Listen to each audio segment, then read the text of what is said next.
এই এত রকম সবজি, পুঁই শাক আর মাছের মাথা দিয়ে একটা দারুণ রেসিপি তোমাদের সাথে আজকে শেয়ার করা হবে। তো আশা করি বুঝতে পারছো কী রেসিপি হতে পারে। তো চলো রেসিপিটা দেখেই নাও।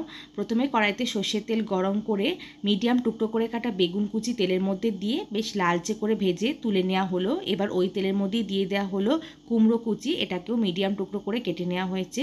তো কুমড়ো ভাজা হয়ে যাওয়ার পর সেটাও নামিয়ে নিল। এবার দিয়ে দিল কচু আর আলু কুচি। এখানে অনেকগুলো সবজি আছে তো তাই আলাদা আলাদা করে ভেজে নেওয়া হচ্ছে। তো আলু কচু ভাজা হয়ে গেছে, সেটাকেও তুলে নিল। এবার লাস্টে দেওয়া হলো পটল আর ঝিঙে কুচি, তো সেগুলোকেও ভেজে তুলে নেওয়া হলো। সব সবজি একটু অল্প অল্প করে দেওয়া হয়েছে। এবারে এদিকে মাছের মাথাটা ভালো করে নুন হলুদ দিয়ে মাখিয়ে নেওয়া হয়েছে। এবার বাকি যে তেলটা আছে ওর মধ্যে মাছের মুড়োটা দিয়ে ভালো করে ভেজে নিচ্ছে। তো মা ভাজার সময় একটু ভাঙতে পারেনি, যেটুকু পেরেছে ভেঙেছে, তারপর নামিয়ে নিয়ে ভেঙে নিয়েছিল মাছটা। এরপর কড়াইতে আরও কিছুটা সর্ষের তেল দিয়ে তাতে একটা তেজপাতা, দুটো শুকনো লঙ্কা, 5 ফোড়ন দিয়ে সেটা গরম করে দিয়ে দিল পেঁয়াজ কুচি।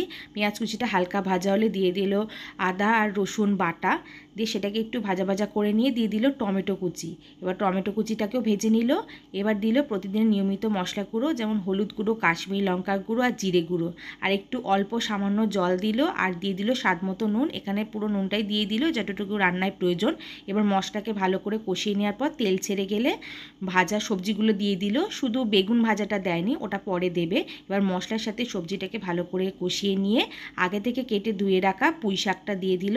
দিয়ে শাকটাকেও ভালো করে নাড়াচাড়া করে নিল। তো নাড়াচাড়া হয়ে যাওয়ার পরে পরিমাণ মতো জল দিয়ে এই সবজিগুলোকে সিদ্ধ হওয়ার জন্য আর রান্নাটা হওয়ার জন্য 5 মিনিট মতো ঢাকাটা চাপা দিয়ে দিল। তো 5 মিনিট পর মা ঢাকাটা খুলে নিয়েছে। সবজিগুলো মোটামুটি সিদ্ধ হয়ে গেছে। এবার ভেজে রাখা বেগুন আর ভেজে রাখা মাছের মাথাটা দিয়ে আর একটু নাড়াচাড়া করিয়ে নিয়ে আরও 2 মিনিট রান্নাটা হওয়ার জন্য ঢাকা চাপা দিল। তারপর ঢাকাটা খুলে নিয়ে ওপর থেকে একটু চিনি ছড়িয়ে দিল আর দিয়ে দিল গরম মশলার গুঁড়ো, দিয়ে সেগুলোকেও ভালো করে একটু নাড়াচাড়া করে নিলেই রেসিপিটা একদম তৈরি হয়ে যাচ্ছে। এবার মা নামিয়ে নিল।